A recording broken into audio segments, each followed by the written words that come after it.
Sebab apa uyah kok asin? Sebab pancene banyu segara ki teko asin terus ning kono kuwi mengandung mengandung mbokmu kuwi. Alah. Sebab di situ ada molekul. Alah molekul untumu pucet kuwi. Ya sebabnya apa banyu segara kok asin? Sebabnya mbok dilat. Jajal rambut dilat lah yang lagaruh asin. Pinter bocah kene ae. Bocah kok iso pinter. Wong bedekan kok moh kalah ngono ki nyapa jajal awakmu. Lha iki iso lampu sebab apa padang ini? Sebabnya mengandung aliran listrik. Alah keliru. Enek diesel nyetrum mbokmu. Setrum. Alah setrum ge nyetrum mbokmu. Lah sebab apa lampu kok padang? Sebab mripatmu melek jajal merem. Nah,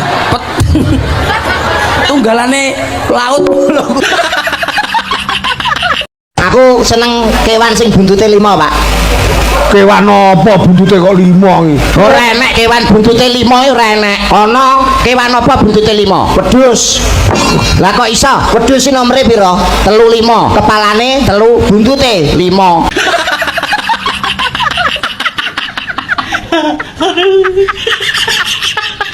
Aku mau rabi karo kowe ra sudi rek, ra doyan karo Aku ya ngono, duwe bocah kaya awakmu tak tugel buntutmu tak uncal-uncalne. sing sudi rabi ambek kowe iki apa? Umpama aku rabi karo kowe tak kono tiramu ben nyepor. Ora sudi mentek anakmu. Oten anakmu tak projone tak guane kali tak itu kita. Aku duwe bocah kaya kowe akhire meteng anakmu tak mengke mercon.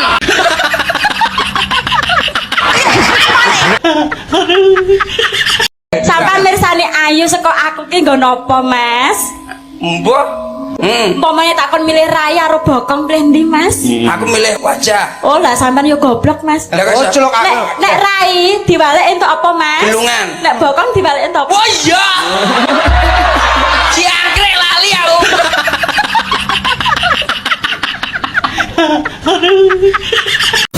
Bedhano jajan Dik lah iso roh jajan. Sampeyan apal ki? Apal. Panganan apa sing dicokot malah nyokot? Lambemu iso kurang jiep lah panganan dicokot. Iki fakta, Dik, fakta. Fakta to rasa mbok iket ora usah kowe. Panganan apa sing dicokot malah nyokot? Ya ora enak wong. Aduh, Nogosari mampu. Nogosari mampu. Aduh, malah cah TK kowe. Jemblem. Taut. Kok nyelot ndek to sampean, Bas? Bikang. Ora iso.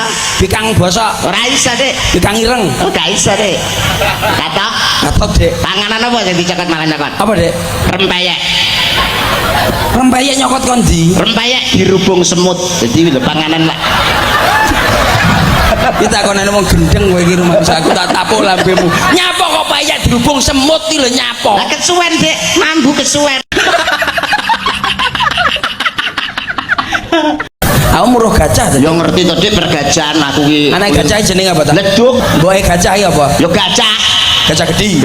Piye carane misane gajah gedhi karo gajah cilik? Yo gajah gede dilebokno ning kandang. Ah, sing cilik nututi apa ae mae. Mae aku elok. Delok wayang aku elok. Sing gajah cilik tumpakno truk. Ah, sing gedhe ya awa ning diwi nggon ya nesu. Lah piye carane misane gajah gede karo gajah cilik? Gampang dilumpukne dadi siji, dikene dhuwure ayak, diesek-esek nak ceblok cilik lan ning dhuwur kuwi gedhi ngoh-cengoh.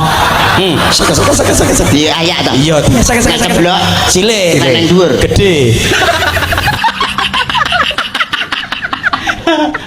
Ibaratnya kaya bayi sing lagi lahir. Berarti roh awakmu bayi. Yo ngerti toh masalah perbayian. Berarti dadi bapak wis suwe awakmu. Suwi aku dadi bapak. Takok oleh aku. Boleh silakan. Lah umpamane bayi lahir sebab apa bayi lahir kok mesti nangis? Sebab dhek roh kahanan dunya. Selama ning kandungane ibu selama 9 sasi 10 desa. 10 dino. 10 9 sasi 10 dina.